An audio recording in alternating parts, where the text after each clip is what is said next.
Hello and welcome back to the AGRIMINDS podcast. I'm Kacee Bohle, and today I am bringing on Thomas Eisenbarth. He is a producer out in Kansas. He's an ag educator and a mental health advocate, and I am really excited to dive into all the things today, especially from his perspective. So, Thomas, welcome to the AGRIMINDS podcast. Yep, thanks for having me. Got my coffee ready and Yeah, right before I hit record, we were kind of saying like both of us are feeling like it's a Monday morning. We're both kind of dragging. Maybe our mental clarity isn't at 100% peak here, but I think that that is such a real thing that is more common than we probably let on. And I'm excited to dive into, just our everyday life and hearing from your perspective. For those who don't know you, would you mind sharing just a little bit about yourself? I'm a fifth generation Kansan. I grew up on a cow-calf operation. Kind of had some unfortunate things in my childhood that really kind of shaped, I don't know, my upbringing and kind of how I saw the world and how different things were handled. But grew up on a cow-calf operation. Went to K-State. I'm gonna put in my K-State plug here. Got my power cat mug. But I got a degree in ag tech management from K-State only because I had no idea what I wanted to do. And ag tech management was wide open with the business, agronomy, and the technology side. But that brought me back home to help out on the operation. And then an opportunity opened up at a local community college. So through CTE in Kansas, juniors and seniors can pursue a technical certificate for free. The state takes care of that. So I work for Highland Community College at one of their satellite locations.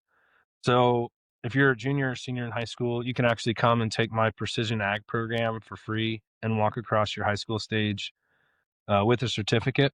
So I always kind of joke that's my real job. Uh, Pays the bills, and I enjoy being around young people and helping out. But I've also kind of accidentally stumbled into the mental health space and advocacy world, I guess you would say, just opening up, being vulnerable about my story and my upbringing and just some different things. So being a producer, being around young people, and then I sought out therapy. I'll talk to anybody about that. It doesn't bother me at all. I still go every 2 weeks, but it became really clear to me how opposite the mental health world, we'll call it the therapy world, how opposite that is from the world of agriculture. But therapy has been very powerful in my life too, just thought patterns, get my sleep ironed out, all the things. But it really struck me how powerful therapy was. And I was like, holy smokes, what if I could talk to farmers about this? But then it became very clear how opposite the two worlds are. So I'm in the process of trying to transcribe the two worlds and translate to help them understand each other. Because in small town Kansas, I mean, yeah, there's a hospital in larger communities, but even like the rural healthcare system, they're doing a great job. But we have to be able to get all the science on the farm and have it understandable.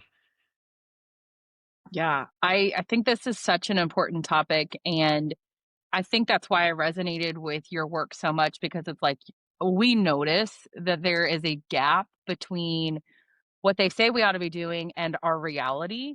And there does need to be a little bit of translation between the two worlds because some of it we've never been exposed to, right? Like some of the jargon we don't understand, the buzzwords we don't understand. And it's not because we're idiots or uneducated. It's just that's not something that we've talked about. We didn't grow up talking about mental health. We didn't grow up hearing about nervous system regulation and yeah, a little bit of nutrition, but like how to actually incorporate that into our daily lives on top of all the demands and do it efficiently. And so I'm excited to hear, how you accidentally stumbled into this space and what that's looked like and how you are continuing to advocate and just all the things. So share what you want as deep or wide as you want to go here, but how did you accidentally stumble into this? Like what did that look like?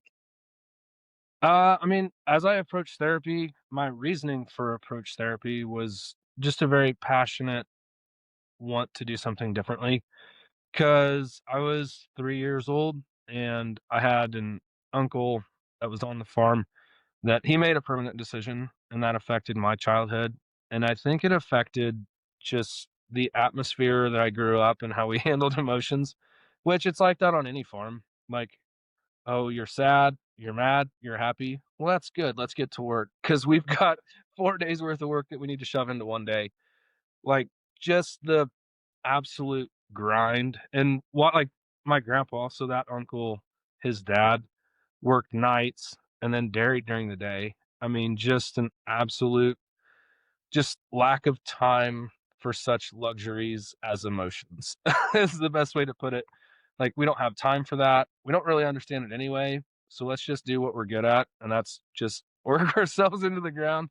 So growing up with that as a 3 or 4 year old, and obviously having some questions, and growing up in small community, I mean, a fairly religious area, like you can probably imagine how those conversations went, or I mean, they didn't happen. It just kind of moved on. And so kind of having that happen and being taught that that's how we handle our emotions. And then fast forwarding to would have been 4 years ago, 4 or 5 years ago. I'm the oldest of three, and my little brother had an attempt as well. And things kind of got handled the exact same way. Like, we're just not going to talk about it. We'll kind of keep it under wraps and move on. And Michael's thriving now too, but just watching that exact same scenario almost unfold again.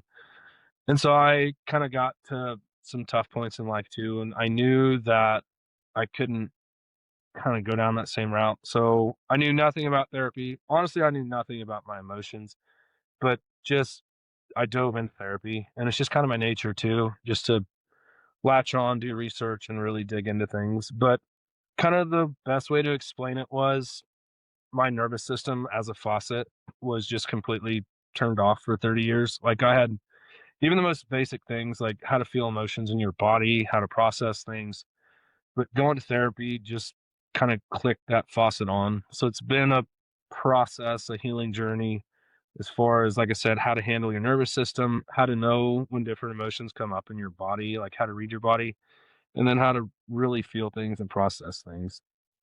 So just a unique, uh, very unique childhood, very unique way of seeing the world, and then just coupling that with ag life, like Mhm. harvest, calving season, just all of it, like go, go, go. It's been a weird blend, I will say that, but I'm very excited.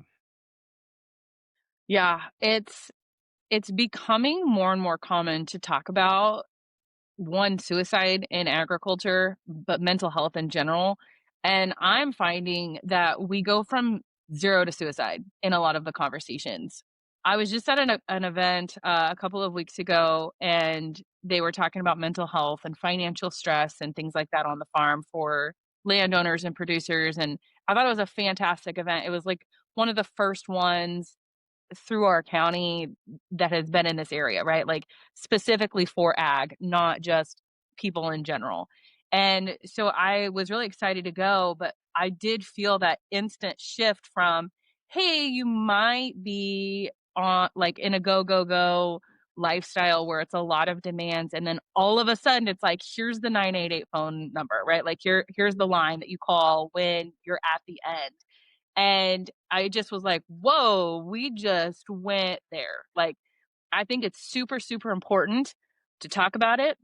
The more that I'm talking about it with individuals, the more that I'm realizing how many people are affected by it and how many people have experienced loss on their operation. But I mean, I think that there's a big gap where we're just skipping right over. That's part of the reason I'm having the summit, right? Is because I want to help people today in their everyday struggles, not just go straight to, here, you finally have decided to give up. Now here's the help. It's like, what can we do to help people be proactive? And I would love to hear, like, what are some things that you have discovered in your day to day that's helped you with your mental health? Like, how quickly your brain can spiral and make up stories that are absolutely not true. And a couple years ago, I had my spring calves, and I remember seeing one bad eye. Like, I had pink eye. One calf had one bad eye. And within 5 minutes, I was having to sell the entire operation. Like, I was like, this pink eye is going to spread.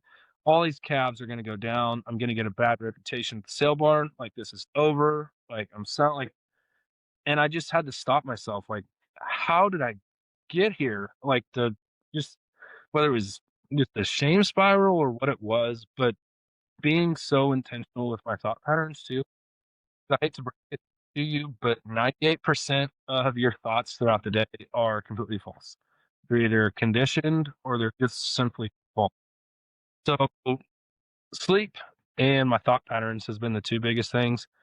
But the other little secret that I've kind of figured out is just self-awareness. Like I always picture waves to where at the very top, your activated stress, like harvest is full bore, your fall cabin, like everything's going on at the top. Then kind of the middle ground, like I don't know, sounds cliche, but kind of the grounded zone. And then at the very bottom, when we dip pretty bad, like hypo arousal, like down, everything feels heavy, like you're not motivated, like you're just a little bit depressed. But being able to I look at that chart every morning and I pick out and I check in with myself, like, hey, where are we operating at?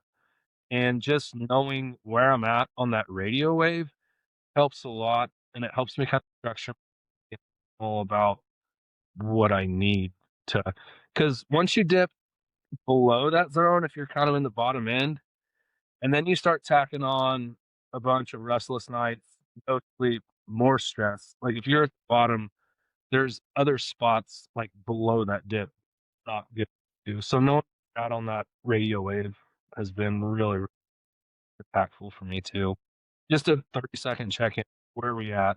Just noticing, right? Like taking 10 seconds to just notice how you're feeling today. I mean, so I'm not in farming. My parents farm. I am not super active on our farm anymore, which you can find out that whole story on other episodes. But I do have two kids at home with me, and my husband does work swing shift, and I am still struggling with sleep. Like it takes so much effort to go to bed at the right time, right? Like it it is a conscious effort to slow down. It's the foundation all to operate in this lifestyle or to just operate in life. It takes so much mental energy and to be emotionally intelligent. And if that energy is not there, it running on fumes is not a good situation.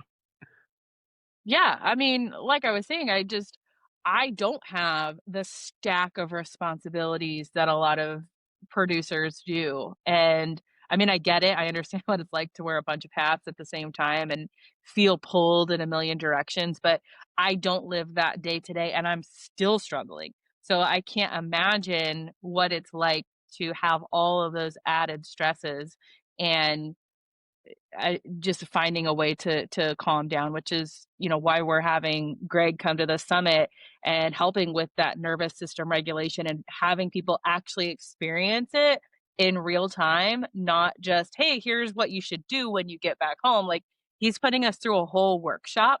And then Thomas is going to be Yeah. joining us for one of the panels and just, open to having questions, right? Like what's going on in your real life. Let's talk about it. Like there's nothing off limits there. And so you'll be able to see Thomas at the AGRIMINDS Summit in March as well. But I think you're so right. Just having the awareness can help you be proactive and have this preventative maintenance in so many ways.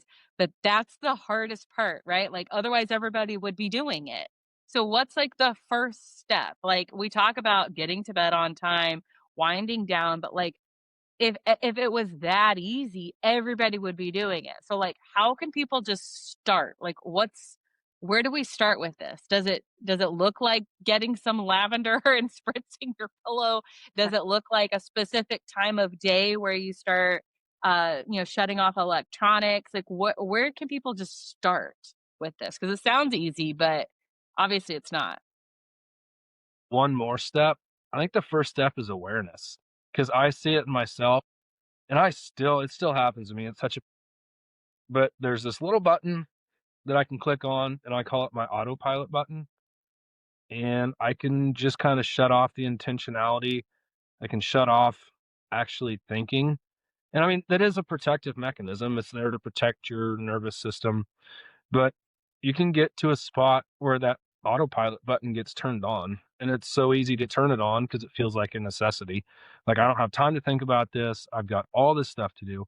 But being aware of, and I'm getting better at it, but I'll pause and be like, whoa, this, oh, I don't like it.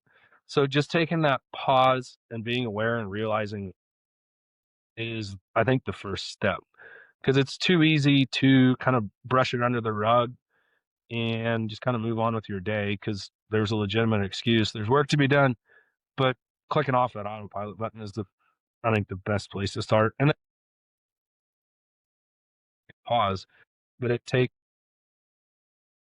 button off. Yeah, I utilize the do not disturb on my phone a lot to keep me from being distracted, right? Like it's on an automated focus time. So every day at 6 o'clock, that thing comes on, do not disturb. And I don't get the distraction of emails or social media or whatever. Like I can truly just be fully present with my kids. And that helps me wind down of not thinking about work, not thinking about all these other areas that I'm being pulled into. So that's something that I utilize. And I know you mentioned you go to therapy every couple of weeks. Is there any other thing that you utilize or resources that you use to keep yourself in check? Like, is there somebody else you talk to on a regular basis? Like, what do you do to not feel so alone and isolated in all this? I'm very blessed and very lucky too. I have an amazing support system that, and it kind of surprised me, I think, from the beginning, but just an amazing support system that understands kind of what's going on, like somebody that knows me really well. I think it's kind of scary at times, but that support system is so important too, that it's so easy to get isolated and just get lost. But having something that you know is going to check in with you, and I mean, even if you're fine and you're not fine, they're going to call you on it. But the other thing that I've noticed too, and I think it's a buzzword that gets thrown around too much without people understanding what it actually is, but boundaries. And you were talking about do not disturb, but being intentional and thinking through, like knowing yourself and thinking through your day and knowing where to put those boundaries in place, whether it is with technology or, I don't know, like job requirements or even like different relationships, but being able to effectively use boundaries because you're not shutting people out. I think that kind of gets misunderstood sometimes. Like, oh, I'm just going to throw up a wall and cut this person off. Like, that's not, boundaries in their truest, purest form are simply a bridge.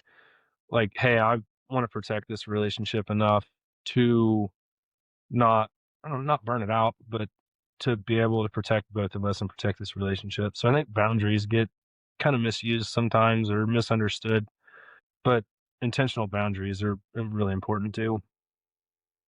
Oh, yeah. That's I love talking about boundaries, and I think that a lot of people don't understand what boundaries are. Like, I know for a long time, I interchanged boundaries with requests, and they're not the same thing. Boundaries don't require an approval by anybody else. Boundaries are something that you set, that you say, I'm willing to do or not willing to do. Whereas a request is something that you can ask of somebody else, and they have the ability to say yes or no, and vice versa. They can ask you a request, and you have the ability to say yes or no. But a boundary doesn't require approval or even understanding of anybody else. It's what you're doing to protect your well-being and your mental, physical resources.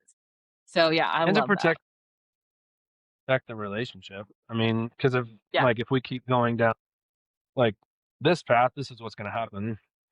So just, I guess that's kind of how I look at it, protecting the relationship, more of a bridge, not a wall. And I think as Mhm. a male in agriculture, obviously technical people.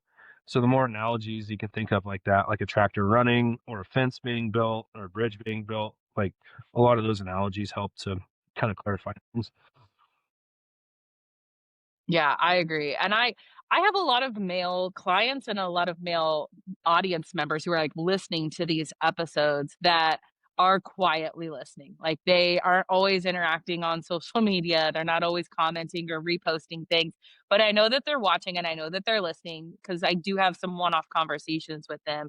But if we do have somebody, whether it's a male or a female, that's listening and they're not quite sure how to bring up the conversation of them struggling, like, what would be your advice? Like, how can they voice it? And I ask this because I have heard firsthand that their spouse is one of the people that they don't wanna talk to about this because, like, they may have been the provider of the family, they're supposed to be the strong support system, and so if they show up saying, "Hey, I'm struggling," then they might be letting somebody down, they might be adding a burden to somebody, but, like, how can they start the conversation without feeling like it's a problem, but more so like, "This is an opportunity for me to share how I'm feeling and be better."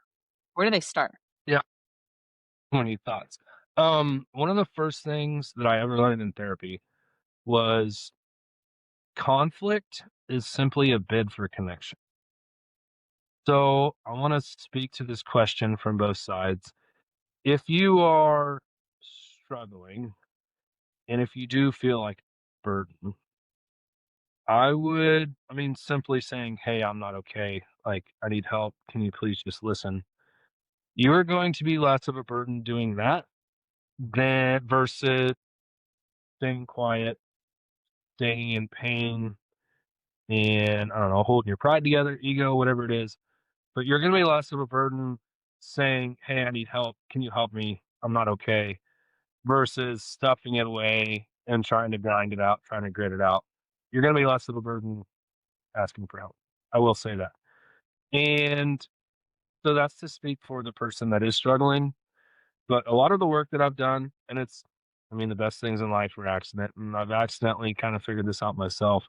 But there's a certain way that when somebody does ask you for help or say that they're struggling, there's a certain structure that that conversation has to hold for it to be effective.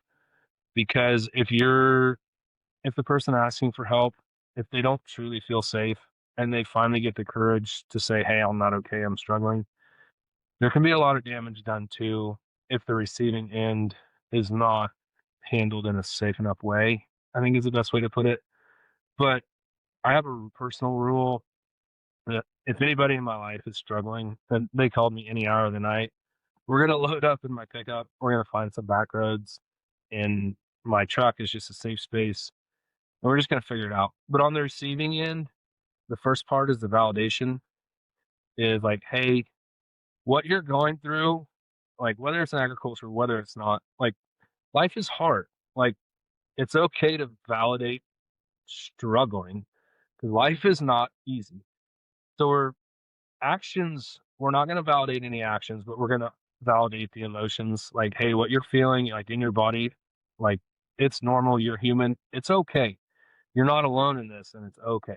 So the validation piece on the receiving end, and then the vulnerability piece too, to kind of finish it off. Like if you validate the emotion, and then if you're vulnerable with somebody, you can solve a lot of issues in a hurry. Like, hey, you're not alone. I've struggled too. We're all kind of struggling with one thing or another in life. You're not alone. And I've been there. So the validation piece and the vulnerability piece on the receiving end is also very important. Because if someone does get enough courage, they've probably been like having a mental tug of war for a long time. And when they finally do have the courage to say, "Hey, I'm not okay. I'm struggling. I'm not okay." The structured conversation on the receiving end is so vital. Yeah, I don't always wanna be solved. Like, that's something I've struggled with personally. I love talking about emotions, but only to people who I feel like aren't gonna judge or dismiss how I'm feeling, right? Like, I love telling you how I feel. I love expressing it, but it's not because I'm looking to be solved or like, let me be sad, let me be emotional. I need that. I am an emotional person. I'm literally like all of the disc profiles, the enneagrams, like they all confirm that that's just I need that in order to to live and feel energized, as I like talking about that. But I think a lot of people will judge like, "Oh, well, don't be sad." It's like, "No, I need to be sad. That's part of me processing how I'm feeling. Like, let me be sad for a minute because if I never felt sad, then I would never know the opposite of it either." You know, like we need to Mhm. feel all the feelings. That's being Yeah. human. So give yourself the permission to feel that feeling, but not stay there. And I think that so many people, myself included, you know, we don't want to see somebody in pain. We don't want to see somebody struggling. And so we instantly try to solve them and not doing what you said is just validating, hey, feel what you're feeling, work through that process, but you don't have to stay there. And when you're ready to move into the next phase, I'll be right there with you. I'm not gonna, you know, force you to move through it at a certain pace, but I will be right there with you every single step of the way. Yep, and I always heard it too, like, it's okay to not be okay, but it's not okay to stay there. But Yeah. an absolute cheat life, whether it's personal relationships or business or whatever, whenever somebody comes at you with a problem, and I've obviously figured it out accidentally, but fix advice, listen. That's always gonna be my first question. Like, "You're coming at me with this, but fix advice, listen, FAL. Like, fix advice, listen, what do you want?" And that solves so many miscommunication problems.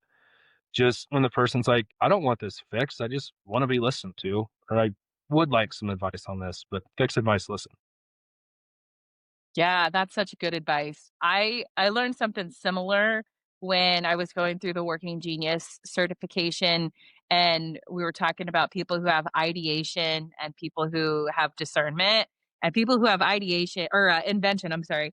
Every time that they have invention, like they get energized by coming up with ideas and like they just love brainstorming. And then you've got people who have discernment will on like they'll just instantly vet the idea. Like that's just their natural God-given talent default is to assess the situation. What's the workability of that idea? And so that's something my husband and I struggled with is he was a brainstormer.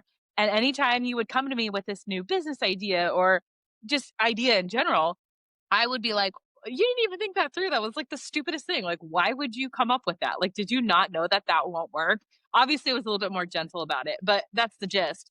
And when I went through that certification, one of the things that they said to not only embrace who you are, but embrace who you're not is to say, like, I see that you're coming up with some really cool ideas. Like, you're obviously energized. Do you want my opinion and feedback and discernment, or you just want me to listen to you? And so now that's just like our go-to thing in any situation is, do you just need me to hear you right now, or are you looking for me to help you solve this? And most of the time, people just want to be heard. And I say the same thing, like, I just need to get this out loud. I need to process out loud. I don't need you to solve me. I don't even need you to talk. I just need you to be a physical body in the room with me. Yep, and I'm a brainstormer too. I need I daughters and T crossers in my life to keep me in check, but Yeah, and I think knowing that about yourself helps you know and understand why you do the things that you do, but why other people do the things that they do too.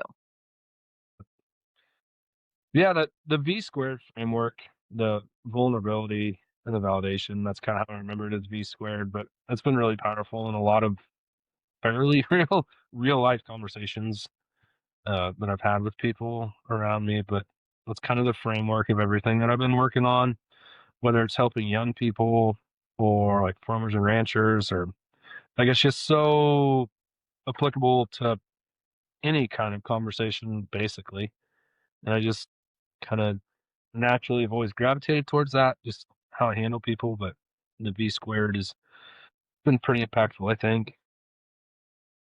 Yeah. So, Thomas, you've shared a little bit about your background, some experiences you've had growing up, some tools and resources that you use personally to check in with yourself, maintain awareness, learn how to get out of your funk.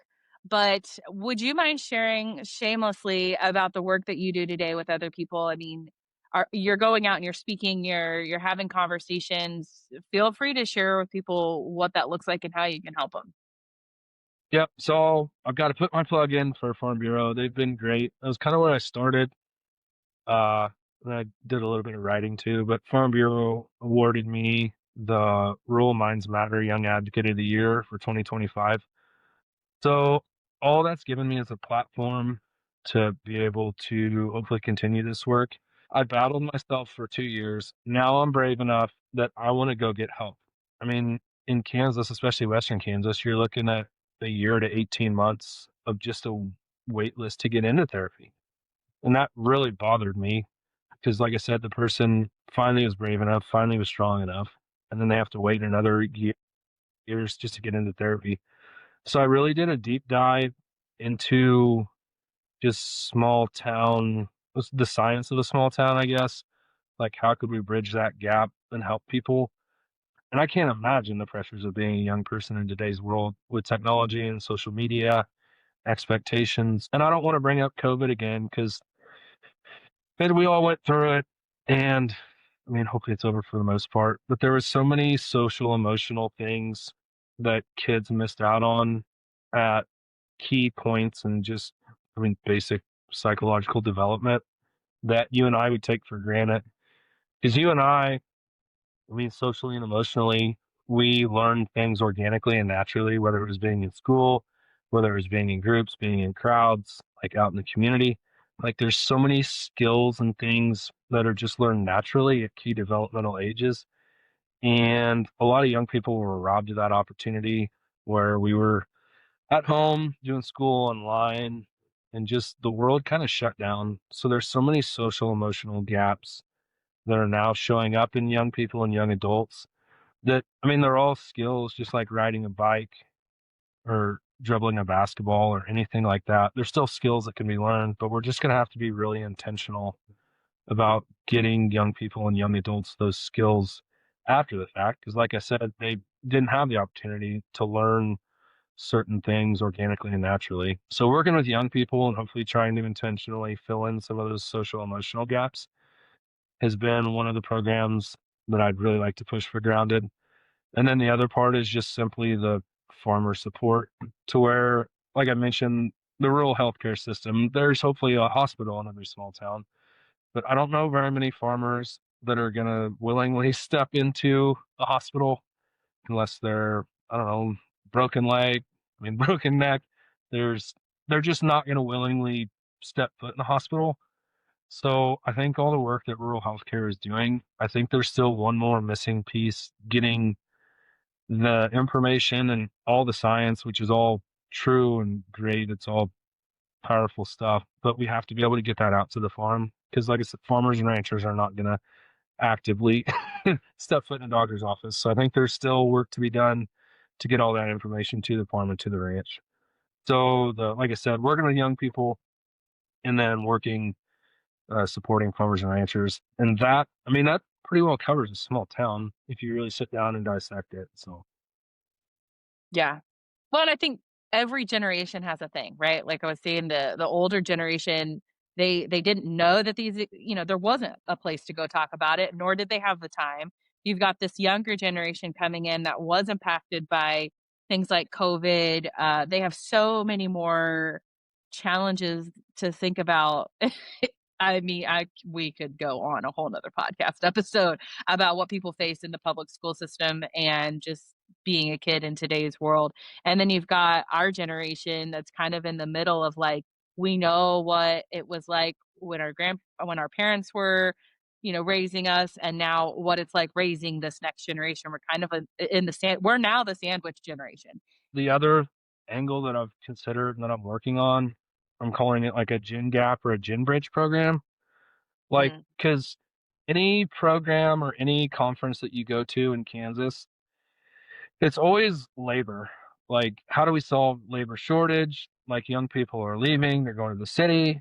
Like, we're already working with a struggling labor labor market. But I always picture, well, people like me and yourself sitting in the middle of the room, and our grandparents are on one end of the room, and then an 18-year-old fresh out of high school is on the other end of the room.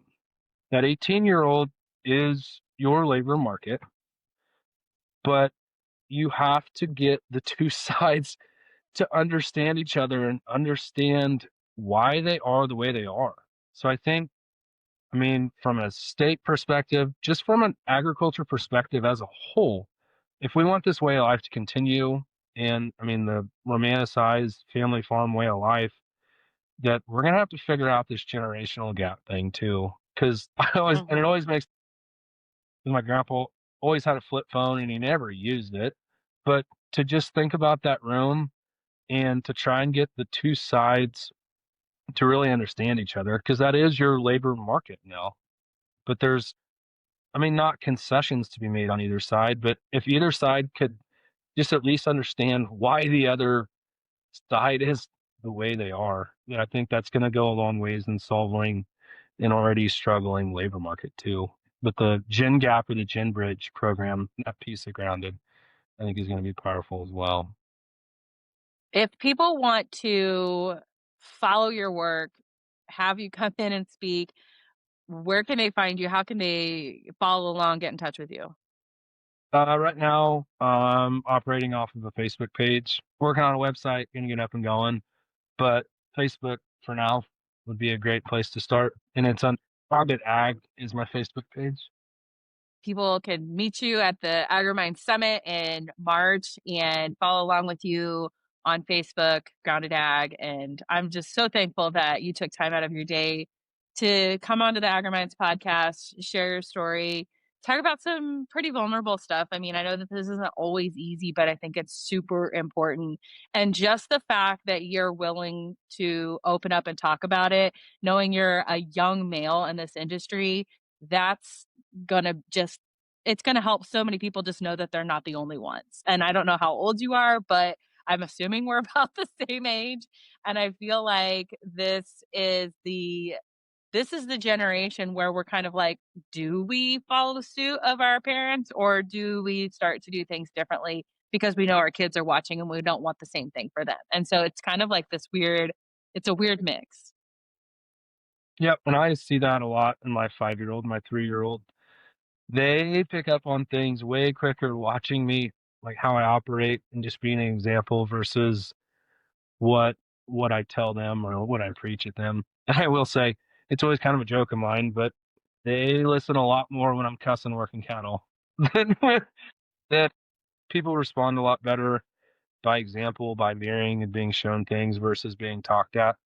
So just the vulnerability piece I think is gonna be very powerful, like just the way I operate, I think. So Yeah, they're always watching and sometimes it is a do what I say, not as I do type of situation because we do know what's best for this next generation most of the time because we don't want you to do what we've done, right? Like there are some things we want you to mirror and then there are other things it's like don't do that. Trust me, it's not in your best interest. Oh, so good. Well, thank you so much, Thomas, for joining me today. And I'm looking forward to meeting you in person in March. And like I said, I just appreciate you taking time out of your day to come on to the podcast today.